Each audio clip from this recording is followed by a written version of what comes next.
Hi, Ben from Elliotts Driving School here for another commentary video on a driving test done in September 2020, so not long after the COVID break. Main thing as ever with the test centre is when you come out of it to make sure that your observation is good and your placement of the car is good on the way out. You can afford to cut that one a little bit, this one not, and just make sure there is a lorry depot down to the left of the test centre there. Sometimes you get people come up from there, so you want to make sure that you're all good. Again, this junction at the end, sometimes you turn up, there's no one about and you can just go. Other times you'll be sat there for minutes, and it's right at the beginning of the test, so you're nervous, but just remember, don't go for a gap just because you've been sat there for a while. Only go when you're happy that it's a safe gap. So as they go down the industrial estate road here past the recycling centre where all the cones are, normally get asked to pull up on the left at some point along here because it's fairly busy. It's a good test of your ability to deal with the traffic around you and then getting ready to move off, possibly with traffic bearing down on you, which he's done fine here. And they're going straight ahead at the crossroads at the traffic lights further up. So a little bit about this test then. Unfortunately it's not a pass. You'll see why later on.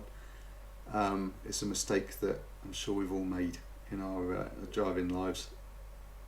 Otherwise, 6 minor marks. Overall, it's a pretty good drive. Yeah, just with one really annoying mistake in it. So yeah, they're coming down this road again.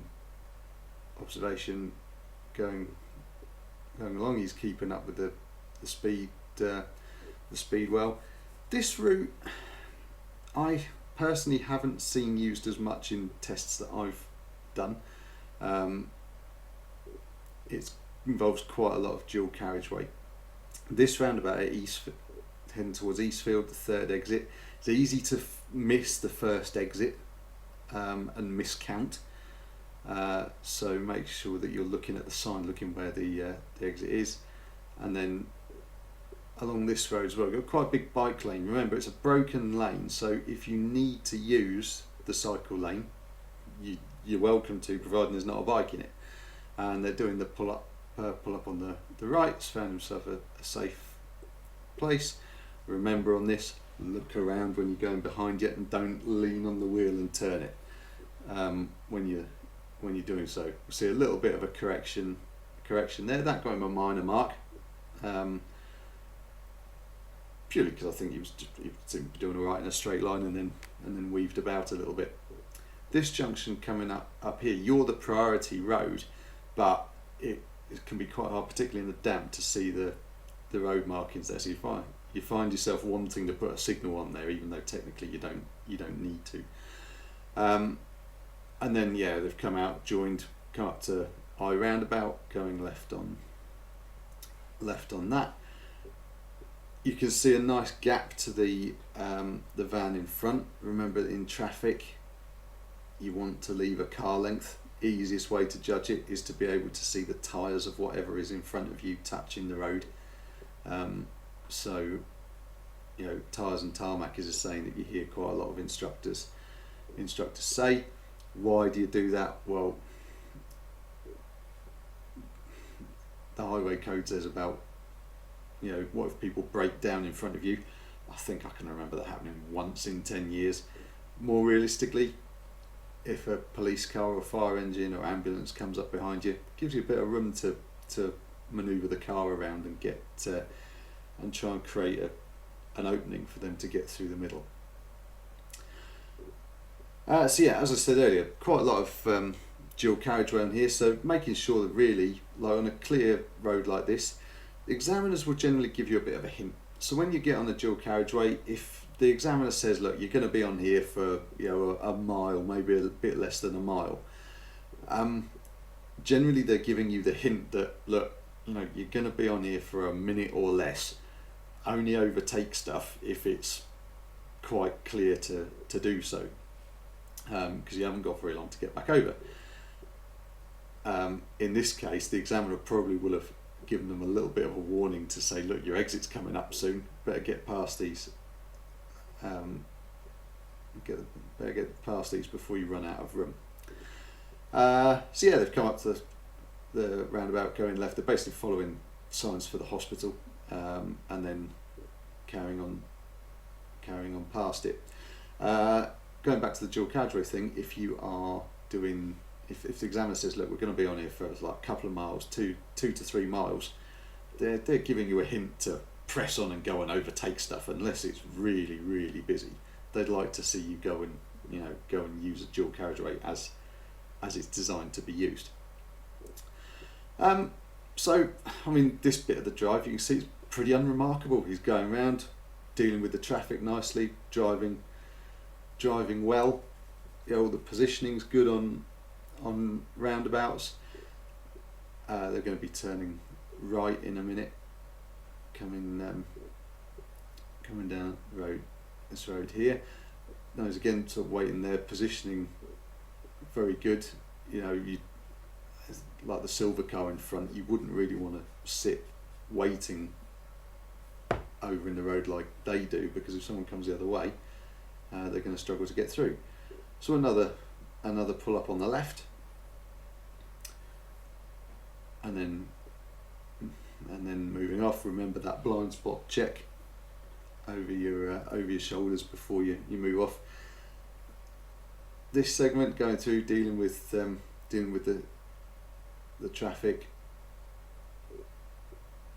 Maybe, well, you see like the van in front, now he's giving it a bit more room. That helps. At first that was a little bit close, and again another pull up, and that gets a minor mark there because he realised that he was going to go over that white line covering the drive, so he's then gone and corrected it, and that's fine. You know, you don't have to commit. If you go to pull up on the left and then you realise, do you know what, this isn't very good, better off saying to the examiner, look, this is wrong. I'm going to go and move the car. I'm going to go and move the car to another place. Going right on the roundabout and along. Again, you know, you're showing the examiner you know what you're doing by doing that. Yes, you've made a small mistake. You're showing that you know what you should have done and that you're fixing it. Okay, we're all human. We all make little errors. So he's going across Queensgate roundabout along the partway past Asda. It's really easy to break the speed limit down this bit. You know, it's a 30 limit all the way down. Most of the time it's only learners that do that. Everyone else is doing 35 plus, and it's easy for them to draw you in. Straight ahead at the roundabout here, remembering that there's 2 lanes of traffic sort of on the circle, so making sure that you're dealing with that. Now the mini roundabout coming up sticks out a little bit into this lane, so you'll see him go straight across, nibble the roundabout a little bit, and then go round it. That's fine. What you don't want to do is to try and go around the circle and edge yourself into the lane that goes straight ahead. You're better off just going a little bit over the circle, and here is his fail. He's stopped the car across the face of a junction at a set of temporary traffic lights. Now, this is where ultimately your test comes down to chance, because if that junction had remained empty for the whole time and they carried on without restricting anybody, he'd have passed this. But when they move off, you'll see in the back camera a bus. That bus turned up about 4 or 5 seconds before the lights went green, and that, as a result, he failed his test because the bus wanted to come out and turn right, and if he'd left the junction open, the bus would have been able to do that. So luck meant that he would have passed or failed on that, and that's where you know, by keeping that junction open, you basically eliminate the luck. So they pull up on the left again. I'm surprised that they've done that, because at this point he's got a serious fault, he's failed, so I would have thought that they would just do the easiest drive back to the test centre possible.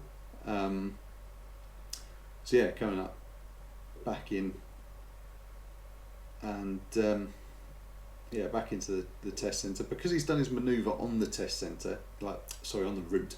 When they come back into the test centre, they're not overly fussed about how you park it. So you'll see the forward bay park there is, yeah, then they're not worried. It's just a case of, yeah, just sort of chuck it anyway, you're done.